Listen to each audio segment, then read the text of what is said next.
You could have heard this episode 48 hours early on our Patreon, patreon.com/indieheadspodcast. By joining us for as low as $1 a month, receive episodes early, gain access to our Discord server, and get yourself an Indieheads podcast sticker. Mainline episodes will open our Patreon 48 hours before it hits our public podcast feeds.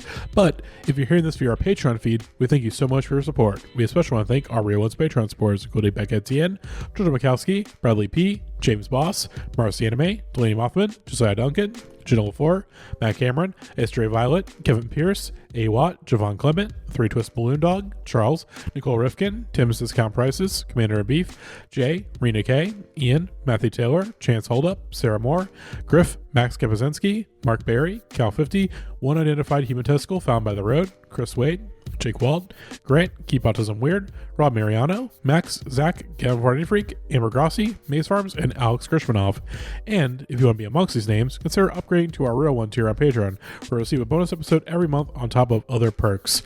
And before we move into this episode, I just want to thank the rest of our Patreon supporters like Jason Daphnis, Kevin Cookman, June K, Desmond, Ali Eleanor, Chedas, Nato, Eric Chow, Josh, Holiday Kirk, Drew Wharton, Jane Amjadi, Alexis David, Cody Gagan, Barely March, Mingle LaFleur, Will Griffin, Corbin Kamich, Gavlin, Matthew, Ethan Sapir, Matthew McPherson, Rainey Donaldson, Eleanor Grahams, Wilfer Thrill, Garris420, Lily, Jacqueline Kadiga, Alec Felder, Midwest Maxwell, Molly O'Brien, AJ Moser, Eraserhead Baby, Matthew Herring, Jack Diggleman, Sarah L., Jeremy Bull, and Derek Pemberton. Anyways, though, enjoy the episode.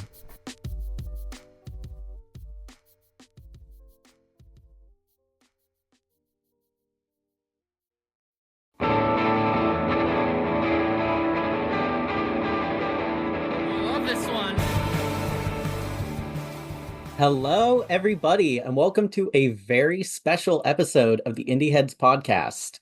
I'm joined here with our glorious leader, Matty, who is actually taking more of a backseat on this episode, I believe. Yes, I'm just a cast member this episode because we've got a special one for you folks. And Violet, why is it a special one? Well, last year, on one of our many adventures where we find new music and obsess about it, we, of course, found the song Old Spice, Eric Number One by one artist by the name of deegie, and I immediately took a listen and got obsessed. Song of my year, obviously. We had a deegie summer, then the entire EP EXES came out, and it became basically my favorite musical release of the year. I mean, it was a good year for music last year. Of course, my favorite band since I was in high school, The Cure, released an album that I really loved. It was a return to form. It was a good second place. EXES was easily my number one because at the end of the day, I am so weak for really well-produced, well-written, funny, and sincere pop punk music. And we did an episode about breakup songs that basically was a stealth for your consideration for the EXES EP. And we sent it to deegie, and I mean, from there, it just grew. She became our guy of the year just because everyone in our group absolutely fell in love with the music. So today is a special day because... Yes. Oh, we have... Okay. Yeah.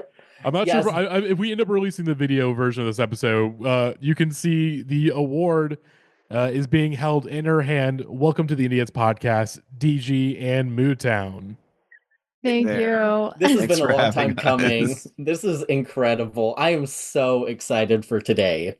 I hope you know that within the Indieheads podcast, you have basically an army of women that would absolutely fight for you. and men, for the record, men too. Oh, yes, and men, and the men, yes. Our good friend Wilfer Thurl said that Old Spice was one of the best pop punk songs ever.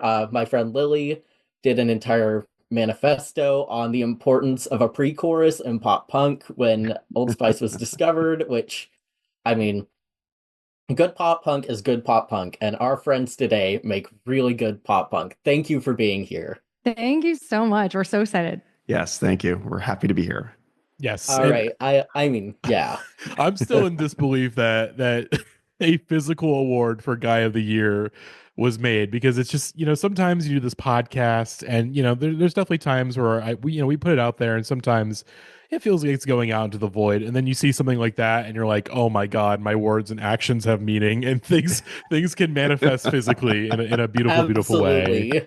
It is literally taped together with Scotch tape, but MoodTown made this. We wouldn't have it any I was other gonna say, way. honestly, a Yes. great metaphor for the Indieheads podcast itself. Yes.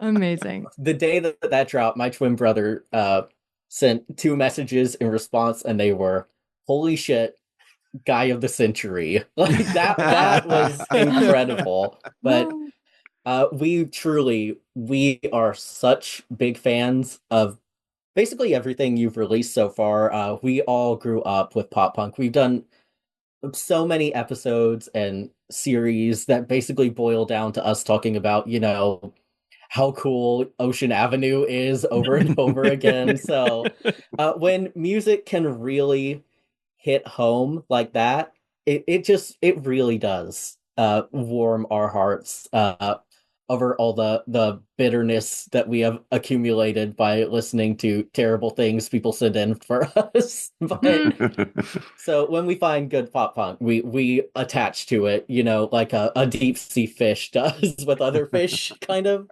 But what really has drawn me to EXES, I talked about this very briefly on the Guy of the Year award. For a lot of people, hey, if you're listening to this episode and you do not know that I am a trans woman, I guess you just can't hear my deep ass voice. But I think there's a lot of trans femmes, especially within the Indieheads podcast, that really relate to EXES, because we grew up with pop punk, but we were not really allowed to be that punk girl that we idolized. We were socialized male. We grew up, we idolized Hayley Williams. Avril Lavigne was like one of my favorite musicians of all time as a kid. And so the idea of, wanting to quit your job and be who you wanted to be as a kid, I mean, that is like the dream when you transition, and you've just done it. You have accidentally lived the trans femme dream, and I mean, I think that is why I find EXES cathartic. And Matty finds EXES cathartic just because he grew up with a Blink-182 and Green Day and stuff. Yeah, big. I mean, pop punk was like sort of again, like that was one of the first music videos I think I ever saw when I was a kid. Was, I think, probably Fall Out Boy, from Under the Cork Tree. I'm trying to remember what the big hit off that album is. I'm drawing a blank, but like grew up listening to Fall Out Boy and Pang at the Disco and My Chemical Romance, and of course Avril Lavigne and Paramore, and like being able to hear those sounds so expertly recreated, but also transformed into something new and unique and singular is really, really special, because I do feel like it's very easy, like, man, we just do not have the sauce. No one has the sauce like that anymore. But listening to EXES and listening to your music, DG, it's just like, oh wow, people can still crack the code. Like, the sauce is still there. People can still make music like this. So I guess my quick question, because Violet is going to ask a lot of questions here, and I want to make sure that the floor is seated full interrogation. is seated to Violet. But I guess I'm talking about music that I listened to when I was younger. So I guess my first question that I have for the both of y'all is, what is the first artist or song that you heard growing up that made you go, hey, I want to do that actually? Whoa. I used to dance around the backyard to Mariah Carey, Hero, a lot. Classic. For me, I don't know that there was ever a particular song. It's just my literally my earliest memories are, when I was 2, 3, 4 years old. I just had this immense desire to play guitar. And I would beg my parents over and over and over again. I'm like, I need a guitar. I need a guitar. Give me guitar lessons. And they wouldn't, because they thought that I would never stick with it, And so and I grew up, I'm older, in case you haven't noticed, but I'm a bit older than DG is. And so my early tastes run more to 70s AM radio and that whole genre. So again, nothing that really hit me over the head with a particular song, but just always had a love of music and a desire to do it. Yeah. I respect that. I feel like I have to like verify my cred a little. I don't know. I'm so nervous. You guys. Look, you're not going to hear any opposition when it comes to loving Mariah. We have done episodes on Gaga and Madonna. we love music. You're music connoisseurs of good songs and pop and all of it and all genres. Yeah, I love that. I think that's like, to me, that's always been the case for me too. It's sort of this notion of like, I want to be that person who's like so into music and particular artists and songs and things like that, but I'm just not. I like like you said, a well-crafted song. I don't care what genre it's in. It's like it's the songwriting and the songcraft and then the production on top of that that really are the things that hit me. And I think you're the same way, and I think that's why we work well together. Yeah, for sure. But yeah, I was a late bloomer in life and definitely a late bloomer coming to the pop punk table. So it was more in college in the early 2000s that I was getting into all the bands that you and Matty mentioned, and yeah, took off from there. The other thing I would say is, for me, even not having a particular song that hit me over the head, I will say the pop punk of the late 90s, early 2000s. I remember I think I was in the gym or something, running on the treadmill, and I don't know if it was Blink 182 or Linkin Park or whatever it was, comes on, and I'm like, this is it sparked something in me that hadn't hit me before listening to music, because it was this amazing combination of just hard driving rhythm and guitars and a wonderful pop line on top of it. It was melodic, and it knows the combination of the hard hitting elements and the pop melodic line really made me feel like this is my music. This is it for me. Well, that does actually tie into a question I had for you specifically, MoodTown, in that I mean, I have talked about this a lot when I talk about the song Old Spice Eric Number One, but that is a song that I think if you put it on a pop punk night and just told everyone that it was a song that came out alongside songs like, The Only Exception and Ocean Avenue, these kind of mid-2000s songs that all, came out of this pop punk or emo, whatever we want to call it, field. I do not feel like anyone would notice that it did not come out around the same time. And I was wondering what you think goes into the production of these songs that just gives them that kind of very dramatic feel that songs like that have, where they can be kind of open and a little bit angsty, but also so energetic, the way that those type of pop punk almost ballads are. Yeah. I want to clear something up before we move any further. I'm not the producer on these songs. Ann and I work together. I know you play instruments and whatnot. Yes, yeah, exactly. I just want to. He has more of the producer chops, to be fair. Yeah, I am coming into production from a non-technical standpoint, but Joseph can actually engineer and do some stuff. Yeah. So. But after we write a song, we're working. I'll typically produce a demo version of the song, and that could be a very simple version of just guitar and vocals, or I might work up a bigger version. Then we'll look to an outside producer to work up the song for us in a more professional way to get it sort of quote radio ready. And Old Spice was interesting because we were very, very serious about finding a female producer. And not easy, friend. Yeah. Not easy imagine. In rock. Yeah, it's just, I mean, we ask everybody we know. Hopefully your listeners can send us ideas, please.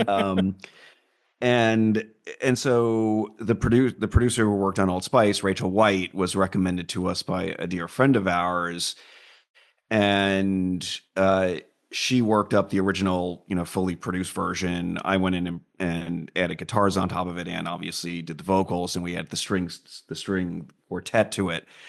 Um, I think the production of a song, I guess to answer your question, the production of a song and what results at the end of it is so fascinating to a certain degree, right? Because it is this amalgam of different forces. It's the artist DG driving it, obviously, and we have our in our heads what we want a lot of this stuff to sound like, and we have a list of sort of songs, popular songs that we typically share with our producers to say, here's some things that we're listening to that we want to drive towards this.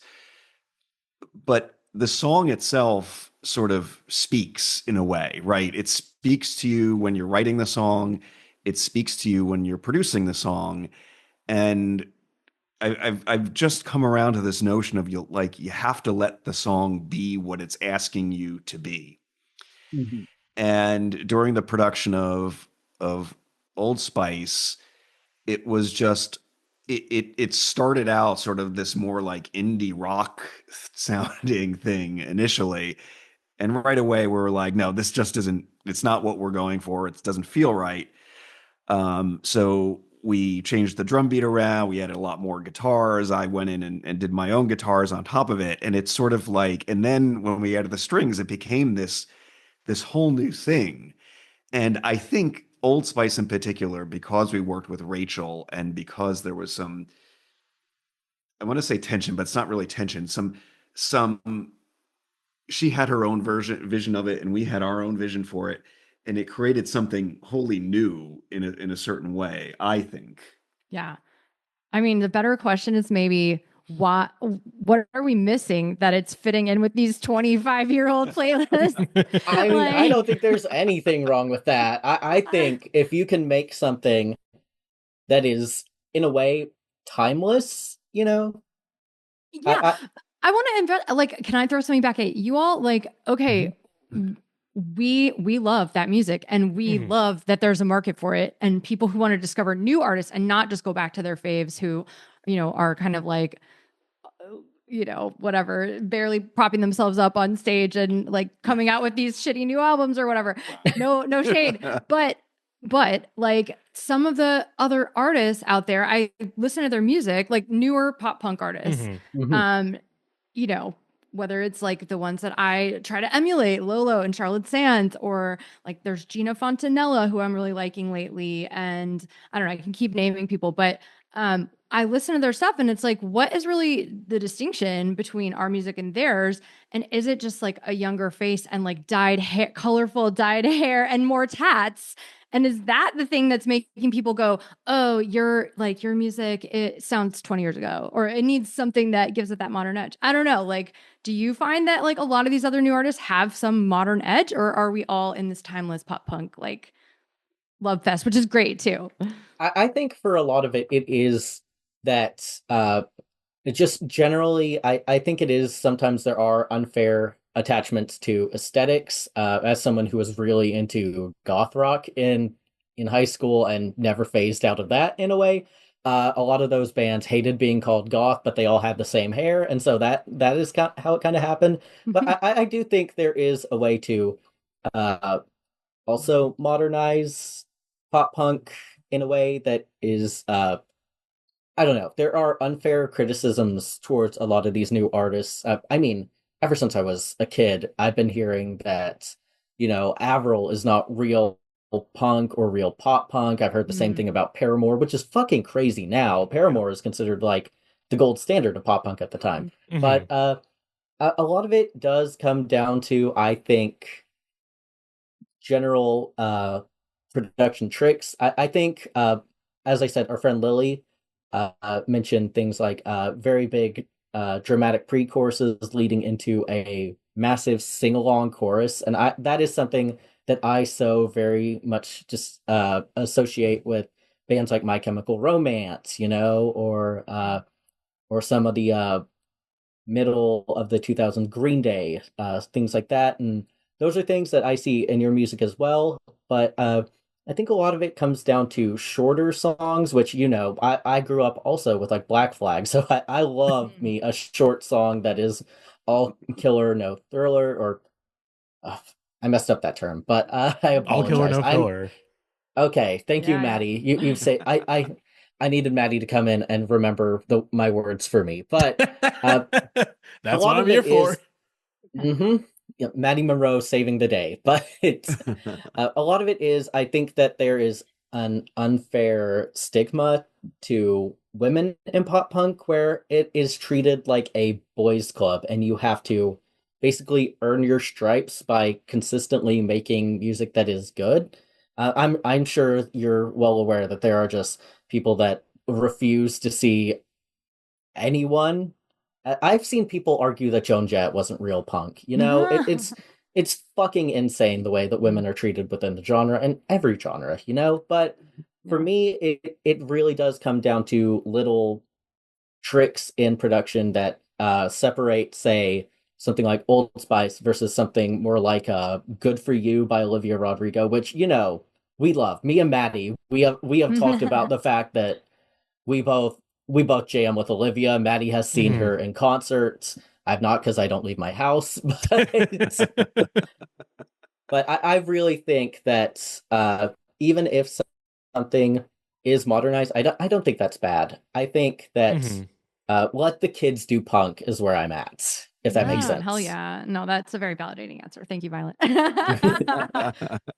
And then I guess But from my perspective, I was going to say just a quick little like an extra thought. I think the real big thing is dynamics. Is I feel like you can tell when just honestly this is just any song, but especially like pop punk or punk or anything that's sort of adjacent to that is the use of dynamics and what your guys' music is really good at is dynamics, like knowing when to kind of build to a chorus, when to kind of change like little subtle things in the mix where I feel like with modern production techniques obviously there's the loudness wars, and I feel like that especially has kind of gotten like almost worse in a way in the streaming age, since you sort of have to engineer and mix around the limitations of streaming, all the compression and stuff. And so when you're able to hear those dynamics still in almost in spite of what of what music streaming is trying to do to music quality, it really does mean a lot. So that was my little extra thought on my perspective of sort of newer music, where I think that's the thing that like a lot of the older music was really good at, was just like being able to build those dynamics. And like that for me is the big key at the end of the day. There's definitely signifiers and markers of a certain era, but it's like if your stuff doesn't sound dynamic, then like it's going to be hard for me to get interested in. So when you do hear that, Yeah. it perks your ears and it makes you go, okay, I want to hear more of this. What's going on? Mhm. Yeah, Well, for we've sure. talked a lot about Old Spice because that was the song that brought us to the ball. But of course, there's the entire EXES EP, which, for the record, I've said EP of the year. I love Jen song. I have Maddie and me and Jay on that episode. We went through like half of the track list, and our incredible commentary mostly just went to, oh, this rocks over and over again, because we are nothing if not clever with how we describe music we enjoy. Hmm. But there's one thing I want to talk about with the EP overall, and that is the motif of expectations and how I see that it changes. Of course, expectations, it's the name of the opening track, it's the entire lyrics to it, and then of course the second track, Scraps, that's the first line out of it, expectations, this is Cleveland. And then as the album goes on, a lot of the earlier songs I notice are more about uh to to put it bluntly, fuckboys that fail to reach expectations that are quite honestly the bare minimum, you know? Mm. And as it goes on, I noticed that the expectations more seem to focus on how men expect things from women in multiple different ways. Like on a song like Stop the Ride, it seems to be an expectation of a nuclear family, a very Leave It to Beaver type marriage, a very boring life in a with a picket fence. Songs like Drink Till I Puke, where the expectation is basically a girlfriend as a prop. And of course, the heaviest one being Gray Area, where men see women basically as objects for sex. And I was wondering, how did the idea of expectations basically shape this album? I know that you two worked collaboratively on the lyrics for a lot of this from your interview you did with Josiah of 155. Shout out quick to Josiah. Without him, we would have found your music. So we love you.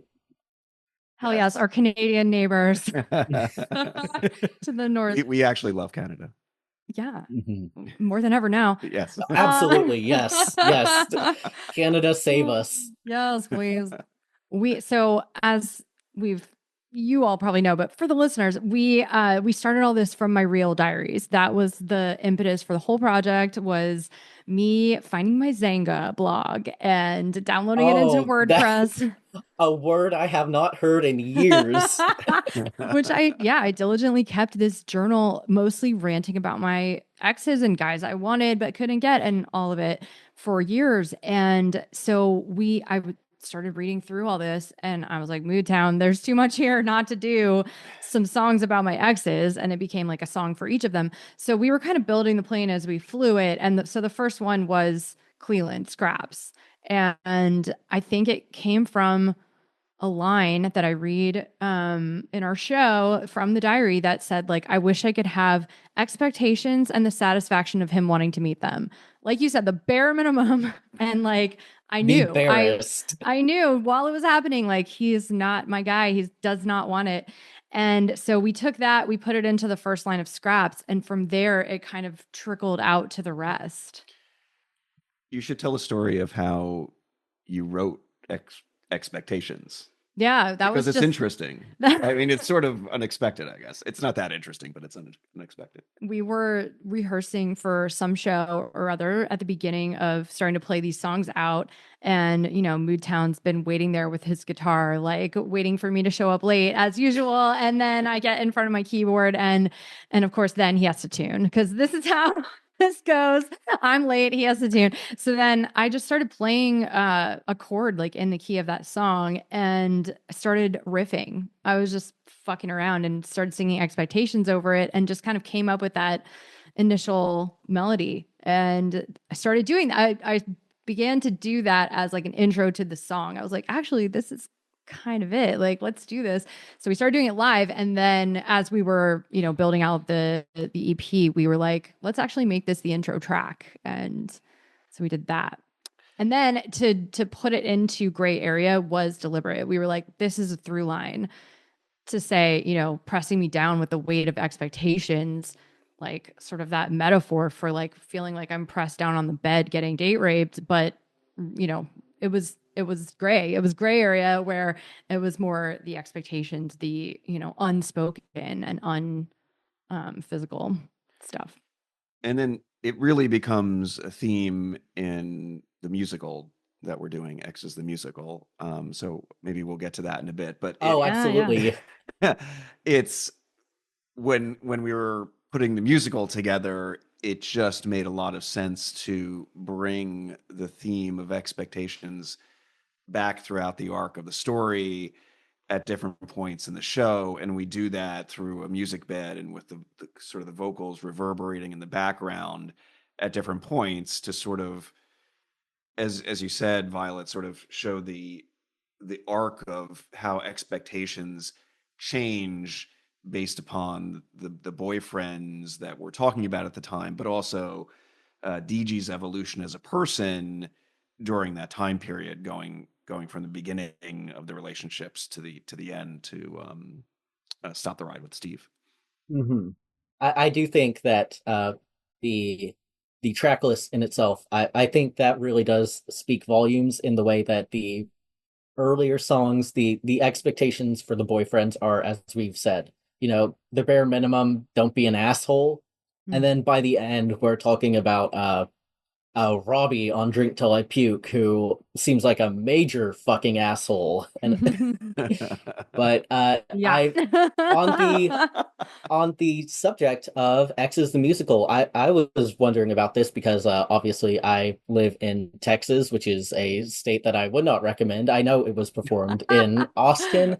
I unfortunately could not make it just because I'm in the Dallas area. It's a giant state, so I was not able to make it, and I do regret it. I wish I was able to go, but You performed it in New York, if I'm not mistaken, recently, and it's coming to the Hollywood Fringe Fest at the start of June, I believe. Yes, All that's right, right. perfect plug. All right, Thank you. Yes. Goodbye. No. All right, thank you for listening to the Indieheads podcast. So, I was wondering how the production on Exes the Musical went, because I know it is a combination of actual diary entries and the songs that relate to them. I was wondering if you found any difficult in merging the two, if you just found any difficulties revisiting these actual stories, because not to get back into Old Spice, but it is the one that brought us to the ball, and that I know that it could not have been easy to go from the this story about believing that you had a date with Eric number one, and then the next one just starts with it wasn't a date, you Yeah. know? But I really I've seen the reviews and I am very excited because everyone seems to be really resonating with it. A lot of women seem to see a lot of themselves in it.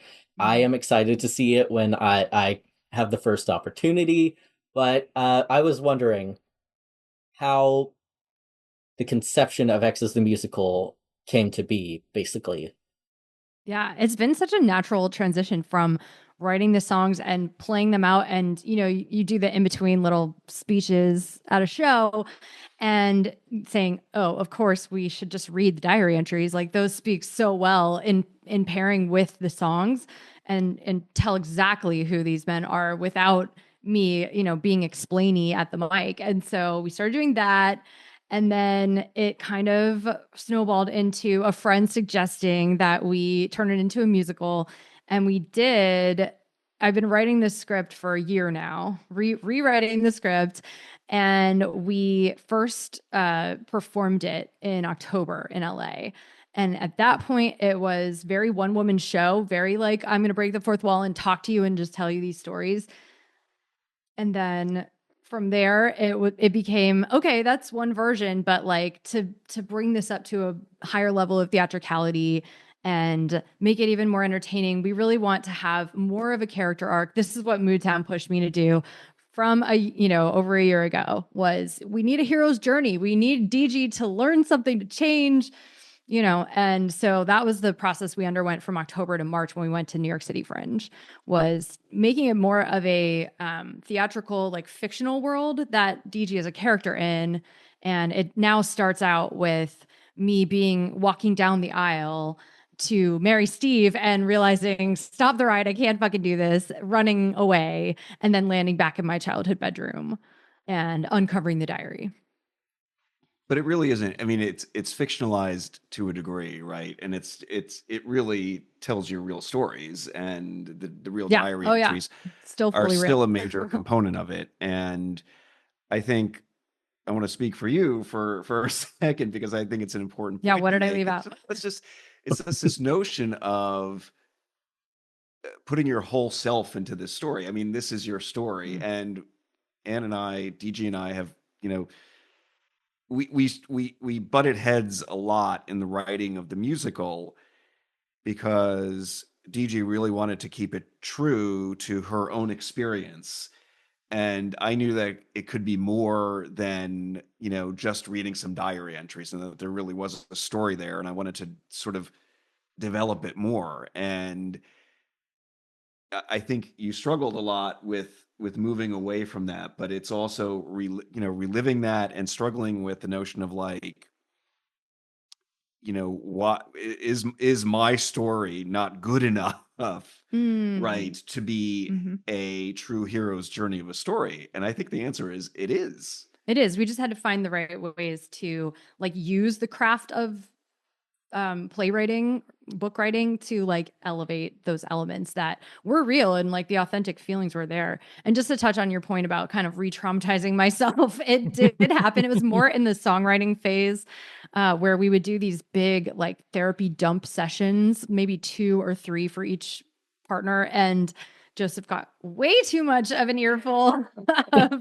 of the history of me and these men. And, then from there, we kind of pulled at a thread of like, okay, he wore Old Spice and this keeps coming up every time we sit down and talk about this motherfucker. Like, let's get into that being the central, draw to this person. Like, I really did sit in my friend's room sniffing her deodorant when I got dumped by Eric. And, it was formative. So messed up. It's not messed up, but that's true life. And I think that's part of what makes the song special, right? Because it really is. I mean, we all experience that notion of like a scent that we had that formulated something for us when we were young. And when you smell that again, you're like, oh my God, I'm having that feeling again. And so it's visceral, and that's what makes it good. I definitely agree with that.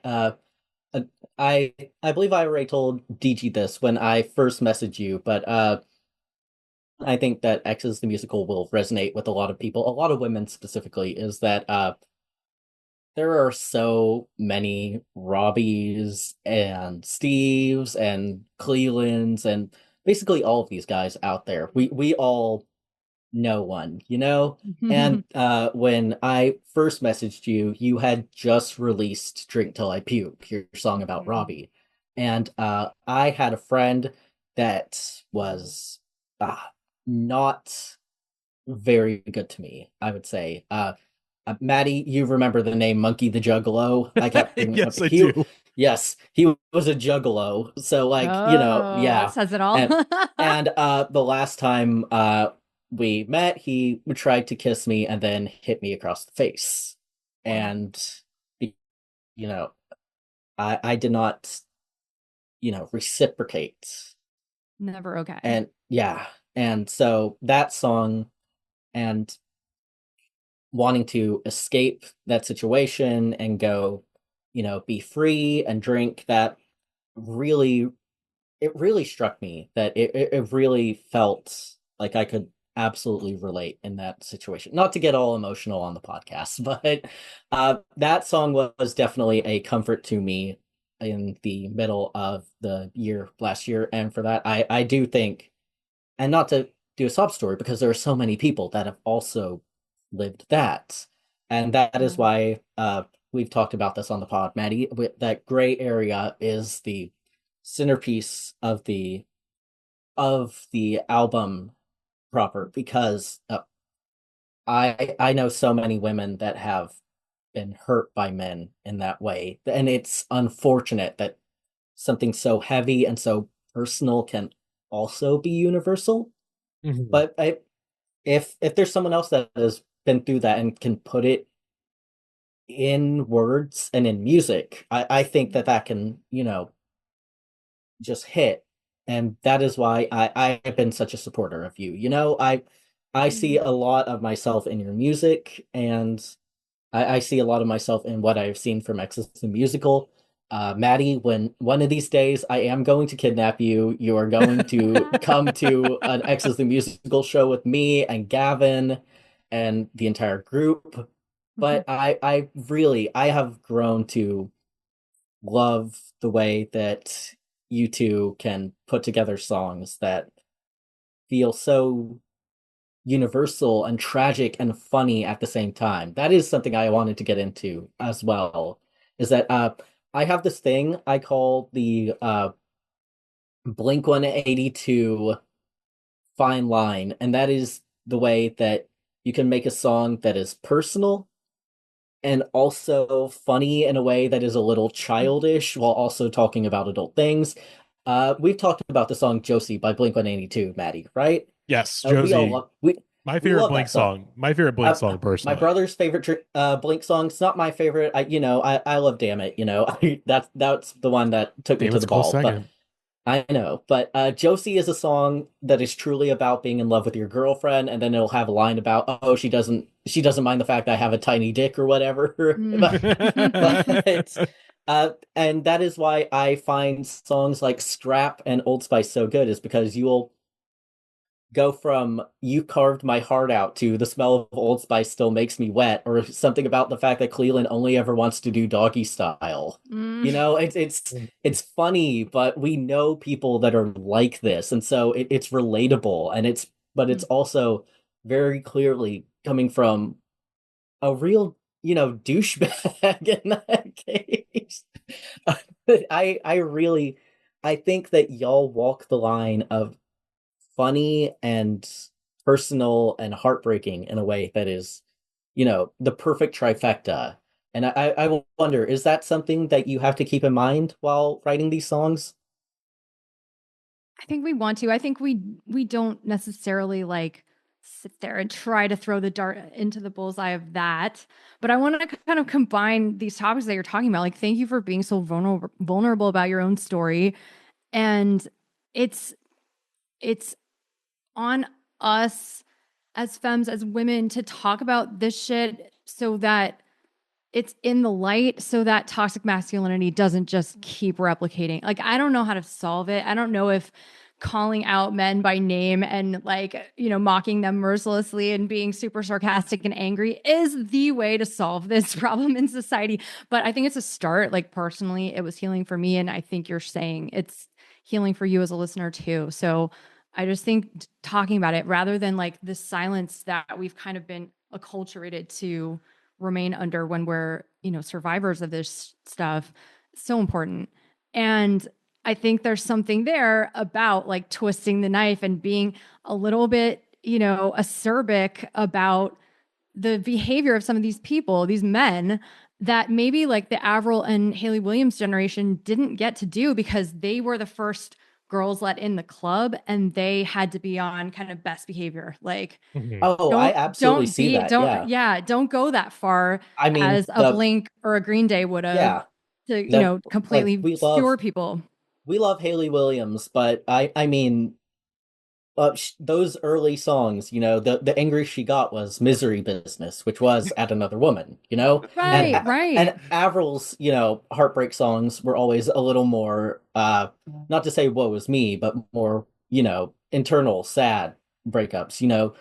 Nothing about hey, you had flaws too, which is what Mm. I like a song that has kind of nuance like that.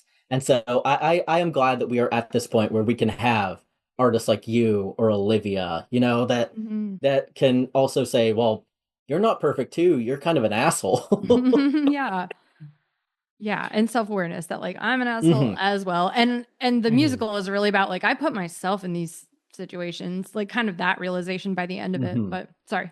Yeah, no, I think to your point, we don't try to check all those boxes, but it sort of just naturally comes out, and it is there is a genre component to it that allows you to go beyond just the serious breakup song or what, and put a little bit of that biting humor in there. And we like that. I don't think either one of us is that funny, but it's sort of if you can find the humor in the situation and extract it a little bit. And it's not every line that's a joke. It's like here or Hmm. there that you're trying to like uh, find the right thing that adds a little bit of a bump to the story that people could say, "Oh, that's cute. That's a funny line." And that to me elevates the song, right? It's a little bit more than just a melody and harmony and lyrics. It's sort of there's greater meaning behind it because of that acerbicness. And I also think that doing that is a little bit of a power play, right? It's like, haha, you asshole, you douchebag, you think you're all about that. Well, fuck you, you're not. And I'm just gonna, like, I'm gonna be funny about it because I know you're nothing, basically. And I think it helps drive that point home a little bit. And it some people might say that a joke is sort of deflecting, but I think it can also act as something much more powerful in the right context. Right, I see that. I will say I disagree. I think you both are naturally funny if you can No. come up with some of the lines that are in X's. And on the topic of X's the musical, I have to ask, is it hard to perform it, putting yourself out there in a way that is just not only music, but like actual entries from your diary where you have to be a little introspective, tell some stories that are embarrassing. I know that it cannot be easy. I found my own childhood diary pretty recently, and Ooh. I burned it in a bonfire. I took one look at the first page, and I was like, nope. And I was like, this has to be gone. So That's funny. I really do commend the fact that you are able to put it out for an audience. Yeah, it's mostly hard when my father is in the front row center. Oh no.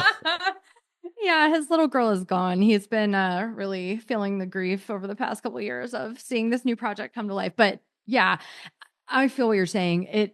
It can be daunting because it is the real me, and these are real embarrassing stories. I don't know. I think my head has been so in the game of like making the performance all work and just being on with my energy, knowing my lines, like, doing the songs up to the level that we've gotten them over 2 years now of performing them, that most of the time I'm in the flow of it. But yeah, that was a trip doing like family night and just being like, oh, I don't want my dad's older cousins to be sexualizing me. Like, stop. Oh no. Yeah. I do think there is like, obviously this doesn't affect me, but like a lot of the audience in the New York shows were people who knew us, and their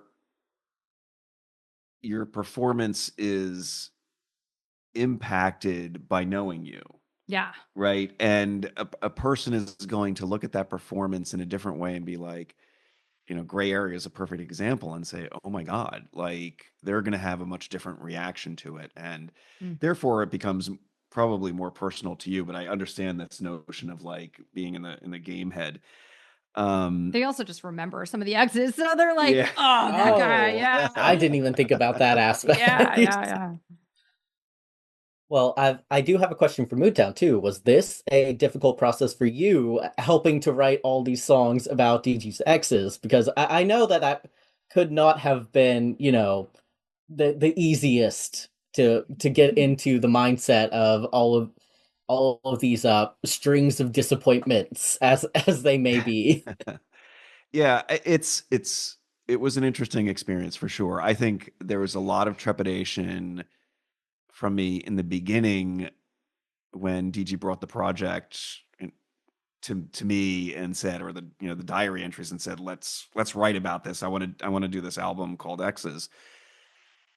But there was trepidation, but not intimidation. Like I saw it as, okay, this is going to be a journey, and I want to go down that road and experience this.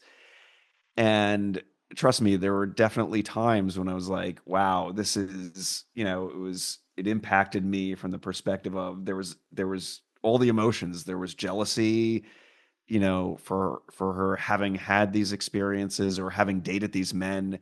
There was anger at, some of the exes for a lot of the obvious reasons, some of the non-obvious reasons. And there's also love and caring towards DG because of the experiences that she had to go through. And it was just difficult to experience those emotions every time we sat down, and I had to really prepare myself and be ready to be like, okay, we're going to go through this again and really dig deep. But I did want to dig deep, and as DG said, we would spend sometimes hours talking about each of these exes, just going over the diary entries, sort of trying to find out where's the story there, what's the real lyrical hook, how can we turn this into something that will resonate with people. And I don't remember when the turning point was, but after you've written 10 songs about your wife's ex-boyfriends or About Zach so, alone, like yeah, 5 songs about Zach. you get to a point where it's like, okay, it's like I understand now who these men are. I understand what DG went through, and I built up some calluses for it. And it's like I tell everybody, because everybody asks me this, I tell everybody, it's like I probably know more about your ex-boyfriends than any husband knows about their wife's ex-boyfriends, or their exes in general at all. And I think for me, at the end of the day, it deepens the relationship for sure, because I am now, sort of a part of those relationships in a way. It's like I've yeah. now to an extent lived through those experiences, and so I can understand your emotions, And I you've had the appreciate last word on them. that. I mean, indeed, I have. Yes. Yeah. Mm-hmm. Love it. Well, All are I want to ask, when can we expect another DG EP? I know you've released some new songs recently, Not in the Mood, Hard to Be a Man, Big Mouth, all bangers, all heaters. I love every single one of them. I really love the video for Hard to Be a Man. Like, it's hard not to love that one. But Yeah.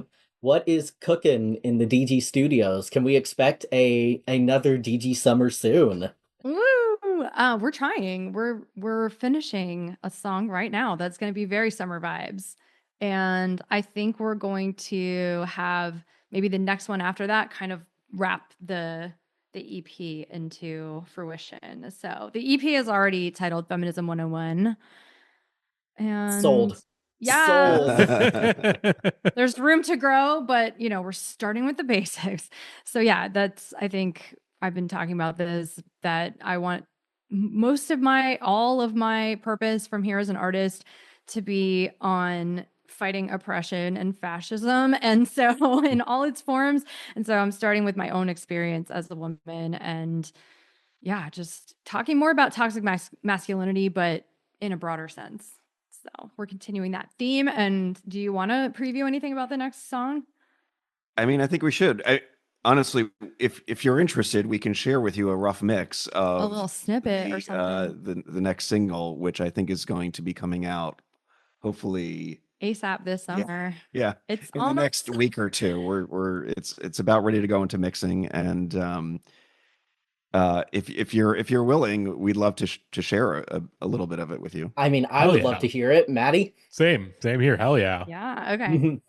So it's called Makeup on the Beach. And this was just a title that came to me for some reason. I don't remember exactly why, but like last summer, I was going to several beach parties, and here in LA, that happens a lot. And you feel like you need to come, like all glammed up as if you're going to a regular party. Even though it's the beach, you're going to get hot and sweaty. So I was just thinking about like beauty standards and what we put ourselves through, and how I don't have that figured out yet. I do wear makeup a lot less now than I used to, but especially when it comes to my artist project and my career, I'm hung up on being an aging woman, and all of it. Even when you're, now girls who are 8 years old think they're aging, and they have skincare routines. So it's just gotten Crazy. completely warped. And so this song is kind of getting into that. How much of this would I we was going like to say to play from like the second chorus through the bridge and into the Interesting. next. I think they need to hear the bridge. Speaking of how The second they chorus. appreciate dynamics. You've missed 2 pre-choruses. Oh, they do like a pre-chorus too. All right, maybe just play. Let's play the whole whole song. thing. It's We'll only, play the whole thing. only 3 minutes long. Oh my gosh, it's a Christmas miracle on the Indieheads podcast.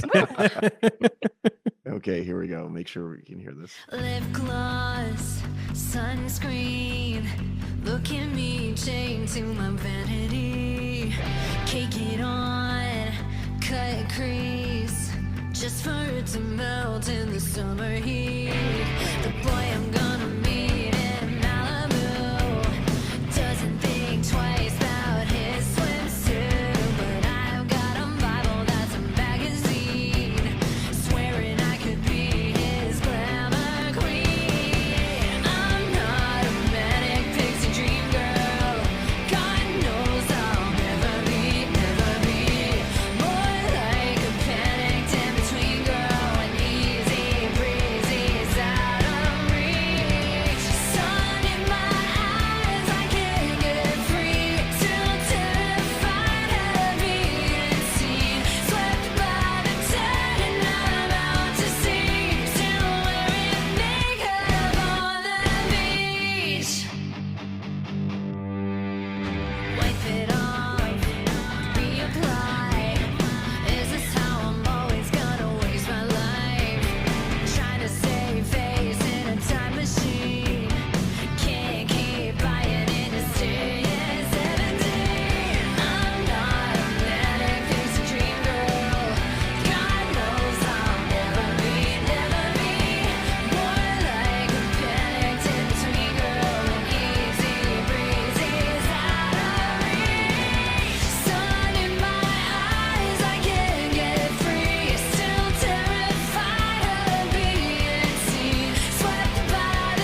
Hell fucking yes. I Hell fucking love it. yes. MoodTown, you were right. That bridge is sick. Thank I you. mean, I love the panic in between girl line because I have been compared to Manic Pixie Dream Girl bullshit before, so Nice. it hits. It hits. This Awesome. I've had such a fucking great time tonight. I mean, I genuinely I've said this a lot, but X is genuinely my favorite punk project of the 2020s so far.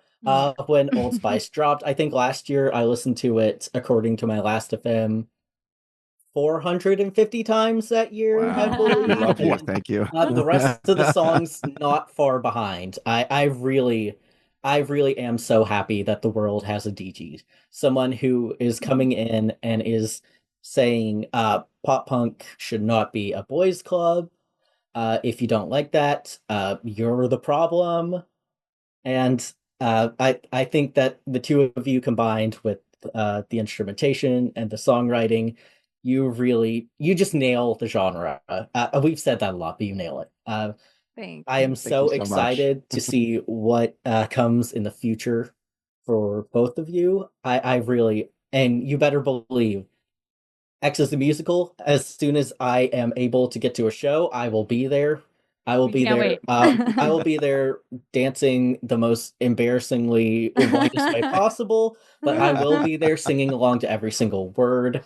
Yes. And I will just show you guys one thing because during the interview, I have asked our podcast, I said, right at the end that I am doing the interview, and if you can see, members of our podcast are saying, "We love you, DG." Yay! Really, the both of you are so beloved by our community, and we've really grown to appreciate the music that you make, and we hope that much more comes. We love this community, and this was so fun hanging out. Thank you Yeah. I am both. so Thank you happy. so much. Yes. I mean, Anytime y'all want to come back, talk about some music that y'all really are passionate about, come on back. I will yell at Matty to schedule y'all in Yes. things first because this has been incredible. You know, I have been such a fan for We know. We for appreciate so you. it means it means so much. I mean, like I'm smiling ear to ear. Like you made my day, and Oh. it's like it's special. It's like it makes us feel like sometimes you throw art into the void and it just hangs out in the void, and we appreciate that we found people who understand and appreciate what we're doing and trying to do. So thank you. We want to thank you guys so much, and the Oh. listeners as well. Thank you. Yes. Well, yes. As we said before, Hollywood Fringe. Do you have the specific dates? I know it's starting in Yeah. June. June 7th is our first show at 2 p.m. at the Actors Company Theater, and you can go to hollywoodfringe.org and find Exits the Musical there. All I'm Yes. saying is I know members of our podcast are LA based. I'm not going to name them by name, but Okay. I know they better come and say hello. We want to Come on meet and see you. it. Yes, we definitely you. want to meet. And we're Yes. hanging out at a pub across the street afterwards. Yeah, so come hang. Yes. Hell yes. Mhm. Say link in the description for tickets. Hang out. Well, link in real life for that. You got to link up in real life for that. Exactly. But seriously, both of you, thank you so much for coming on the pod. Seriously, Thank you. It's not every day. I mean, I think this is the first time a Guy of the Year winner has been on the Indieheads podcast. So we are happy to finally Proud winner. the glass ceiling has been broken and All it's been right. shattered through. We love it. Thank you. All right. Is there any other last things we want to plug? I feel like we're pretty solid here. I think we're good. Yeah. I would like to plug EXES if you haven't listened to. If you've gone through this entire episode and you haven't listened to EXES, what the fuck are you doing? Go listen to it. It's good. It's really Yes. fucking good. Yes. Improve your life by listening to EXES. Mhm. Yes. Yes, if you've ever met a disappointing man, there will be a song on EXES that hits you in the soul. It just comes down to the way people are put into like what are the personality types, the Myers-Briggs tests. Yeah. I think it's like, are you a Cleveland or are you Are you a CJ? You know, like PJ, yes. PJ. Yes, that's right. I was like, wait a Look, minute. I get all. Yeah. If your name is two letters, there's no way I'm gonna remember it. No.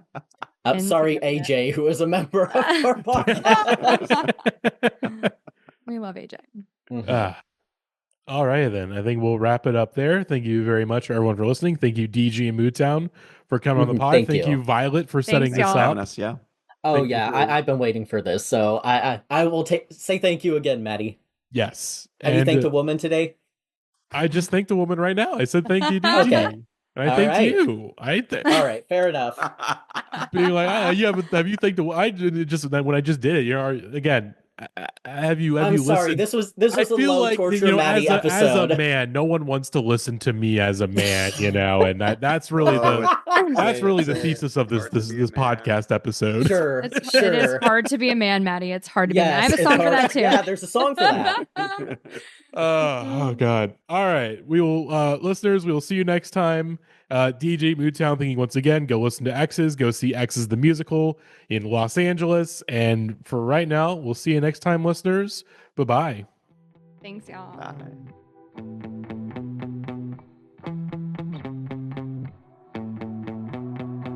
Talk to